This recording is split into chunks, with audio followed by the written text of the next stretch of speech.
उस रात तुम सिर्फ मेरे थे। धोखे, प्यार और अधूरी इंटीमेसी की कहानी। गोवा की रातें हमेशा लोगों को अपने करीब लाती थी। समुद्र की लहरें, ठंडी हवा और दूर बसता धीमा संगीत, सब कुछ ऐसा लगता था जैसे दिल की छुपी बातें बाहर आ जाएं। रिया पहली बार गोवा आई थी। कॉलेज खत्म होने के बाद उसने सोचा कि थोड़ी आजादी, थोड़ा सुकून और खुद को समझने के लिए ये ट्रिप जरूरी है। लेकिन उसे नहीं पता था कि इस सफर में उसे प्यार मिलेगा और फिर वही प्यार उसे सबसे ज्यादा तोड़ भी देगा। पहली मुलाकात। रिया बीच किनारे अकेली बैठी थी। उसके हाथ में कॉफी थी और आंखों में ढेर सारे सवाल। तभी पीछे से आवाज आई, अगर आप इतनी खूबसूरत जगह पर भी उदास रहेंगी तो गोवा नाराज हो जाएगा।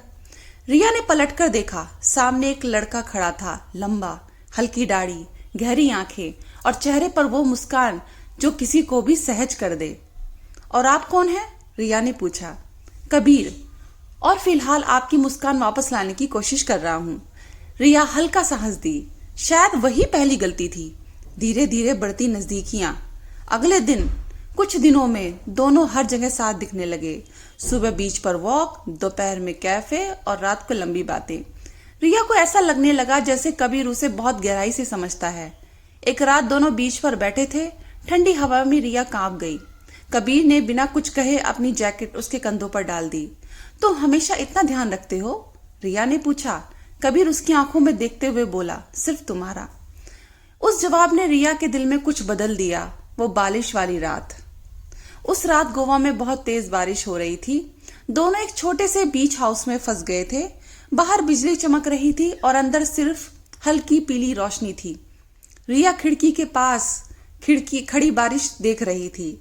तभी कबीर पीछे से उसके करीब आया, इतना करीब कि उसकी सांसें रिया की गर्दन को छूने लगी। रिया की धड़कनें तेज हो गई। डर लग रहा है? कबीर ने धीमे से पूछा। रिया ने सर हिलाया। नहीं, लेकिन तुम्हारे इतने पास रहकर खुद को संभालना मुश्किल लग रहा है। कबीर हल्का सा मुस्कुराया।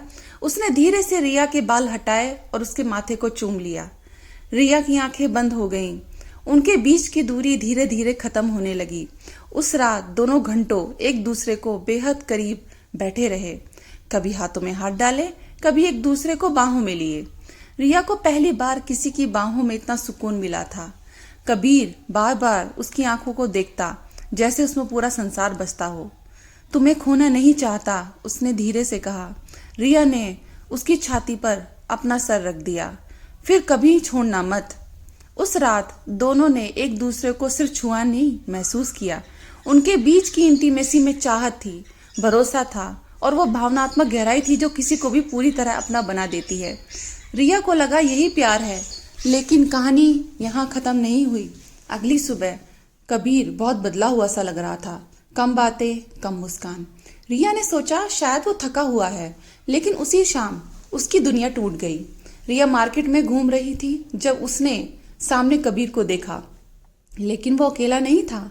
उसके साथ एक लड़की थी और उसकी गोद में एक छोटा बच्चा। रिया का दिल जैसे रुक सा गया। वो धीरे धीरे उसके पास गई। कबीर, ये कौन है? कबीर का चेहरा सफेद पड़ गया। उस लड़की ने हैरानी से पूछा, आप कौन?